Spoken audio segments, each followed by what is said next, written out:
The trauma of malignant maternal narcissism does not die with one child.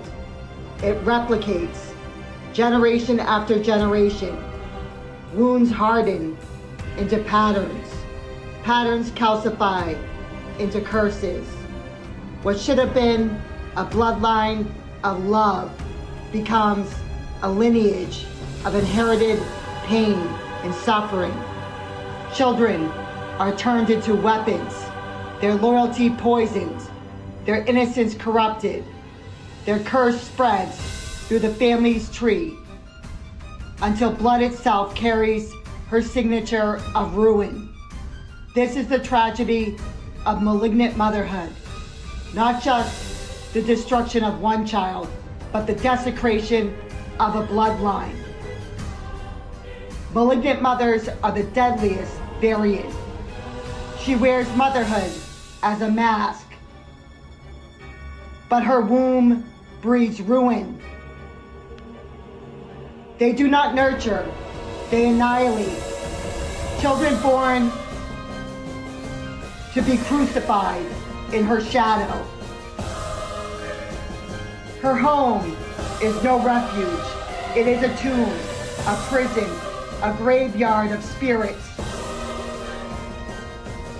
Maternal mask, sadistic core. She drinks her children's pain as proof of power. She breeds wounds, not love.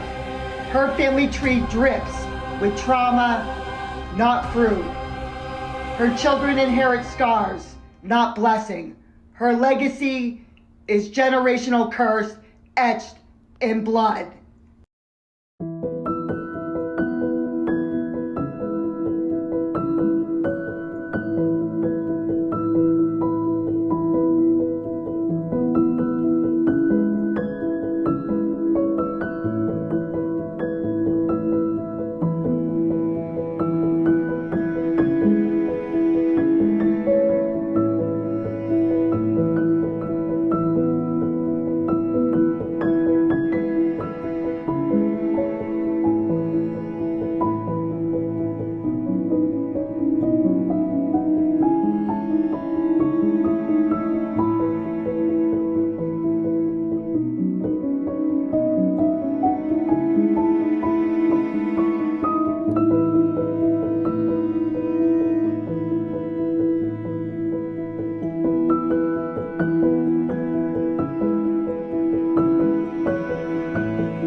You were the family scapegoat.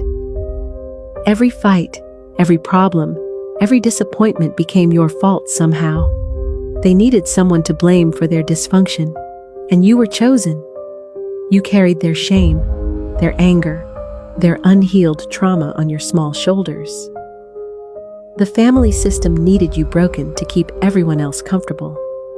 That wasn't love. That was sacrifice without consent. The malignant mother crucifies her scapegoat children. She buries them alive with shame, silence, and sabotage. She does not merely want to hurt the scapegoat child. She wants them dead, erased. Her cruelty is not an accident. It is methodical, ritualized, slow execution disguised as motherhood. This is not parenting. This is a campaign of annihilation. Malignant narcissistic mothers are the deadliest form of maternal narcissism. They do not simply neglect, they annihilate. Core narcissism fuses with antisocial cruelty and sadism, birthing a mother who delights in domination and destruction. Her home is not a sanctuary, but a torture chamber, a black altar where her scapegoat children are tortured, humiliated, and broken until they doubt their worth and their reality. She does not raise a family, she builds a graveyard of spirits. Her legacy is not one of love, but a curse, a bloodline poisoned and inherited trauma echoing across generations like the plague. She births not children, but sacrifices. She crucifies her child. She buries them alive in shame. This is motherhood turned executioner. She marginalizes her child, demeans them, shames them, puts them down at every turn. And she recasts herself as a long-suffering caregiver, while she labels the scapegoat child difficult, ungrateful. She exaggerates ordinary events to paint herself as some martyr and the child as a burden. This manipulative theater wins her sympathy from outsiders, while the child is left drowning in guilt, shame, and confusion. She plays martyr, the scapegoat plays villain. The scapegoat's needs become burdens, and the malignant mother's cruelty becomes sacrifice. She exaggerates, and the scapegoat drowns in guilt and shame. She demeans you and calls you difficult and plays martyr for the crowd. She exaggerates to gain sympathy. You are left guilty, ashamed, erased, isolated, and destroyed. No bond is safe from her. She turns friends, siblings, relatives, your own children, community members against you. They all become instruments in her campaign. To outsiders, she appears devoted, selfless, but in secret, she orchestrates division, sabotage, and exile until the scapegoat child stands alone. Her power grows not by building, but by breaking, destroying. Her motherhood is a mask. Her strategy is war. She weaponizes people like chess pieces. Her power grows as the scapegoat is cut off, isolated. She uses every means. She turns the scapegoat's life into a horror movie. Scapegoat strong.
confusion. Being a scapegoat is one of the most painful roles you can find yourself in a toxic family system with a parent who's a narcissist. And that's because it's a lifelong gift. You see, children in general that are born into these toxic family systems with a parent who's a narcissist are born into delusion, an inverted reality where up is down and black is white. You see, these parents have a developmental and emotional age of about 6. That means they have all of these juvenile stunted psychic frameworks like splitting and fragmentation and projection. And so these kids are born into that. Most damaging is something that the leading expert, Professor Sam Vaknin, coined as projected splitting. It's a combination of projection and splitting all in one instance. So the parent, in other words, doesn't have the ability to see shades of gray or to see anything as external to them. So what do? Anything that doesn't align with their false self, anything that is less than perfect gets projected, split, and then projected onto the scapegoat child. Meanwhile, anything that's good and aligns with their delusional false self is externalized onto the golden child, which essentially serves as an extension of the false self. This is a really great way to create another narcissist. But the scapegoat child, due to a phenomenon called projective identification, misattributes these projections and ends up attributing them to themselves, that they are bad, that they do have these deficiencies, mentally unwell, not well regarded. And it doesn't just stay in isolation in the family. You see, the difference in how they're treated creates such sibling rivalry that often lasts a lifetime, because the scapegoat is being abused and mistreated in such a huge contrast to the golden child. And then the parent will go and blame all of the family's problems, along with the other family members, on the scapegoat child, the one who either didn't see or decided not to endorse the false self, the manipulations, the lies, the toxicity. And over time, the scapegoat becomes an externalized, pure shadow projection of the family itself. This drives a wedge between the golden child and the scapegoat, because it's like being abused and then being blamed for every dysfunction within that family system. It's cruel, it's exhausting, and this is why scapegoats often have the highest likelihood of breaking free, because it's so bad, there's no end to it. So to walk away is the only chance to really heal. They're called often the pattern breakers, the breakers of the generational curse. If you are in that role or have been, I salute you, as that takes an immense amount of strength. And again, to be clear, the golden child is also being abused as an extension of the parent, and a lifetime of imposter syndrome, never getting to develop an authentic self. The best book I've ever read on narcissism is People of the Lie by Scott Peck. He was a psychologist who united spirituality with psychology. And the biggest lie we've ever been told is that evil doesn't exist. Evil is alive and well. Evil does not have horns on its head. Evil people look like you and I. Evil is ordinary. And that is what I learned from this book. And I also learned that evil people are hell-bent on destroying their supposed loved ones. Evil people destroy and kill the soul of their very own children. You can be sleeping right next to evil and have no idea. Evil is ordinary, and it is a power that is opposed to life. It is the death of everything. Scapegoat strong. The trauma of malignant maternal narcissism does not die with one child. It replicates generation after generation. Wounds harden into patterns. Patterns calcify into curses.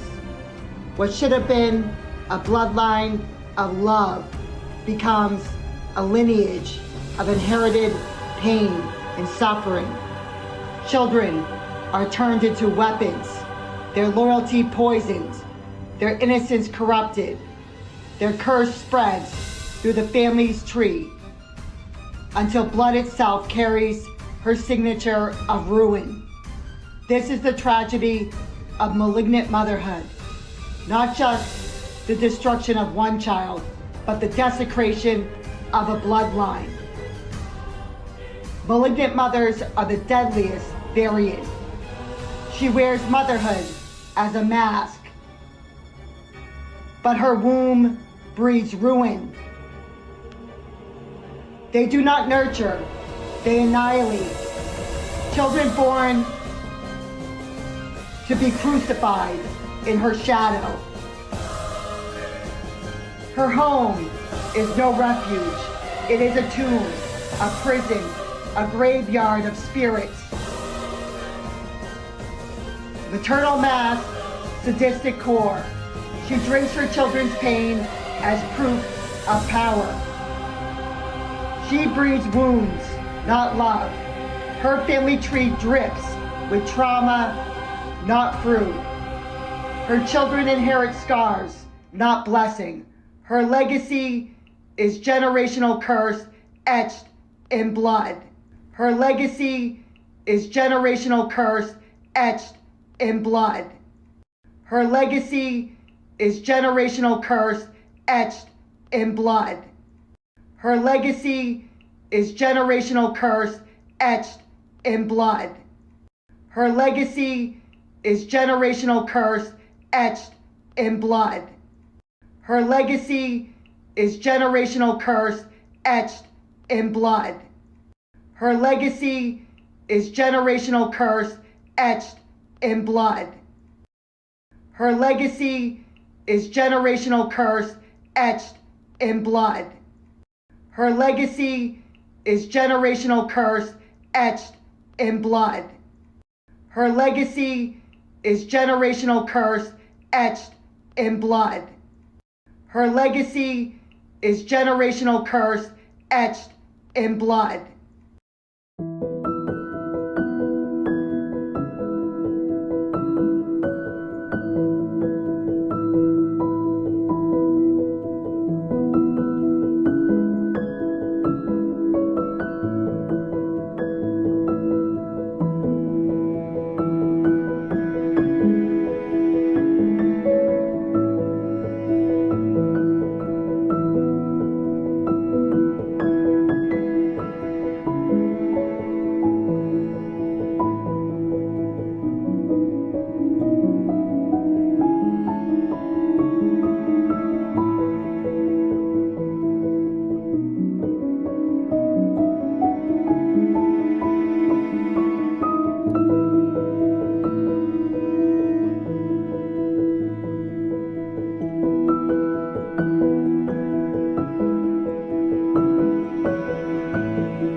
legacy is generational curse etched in blood.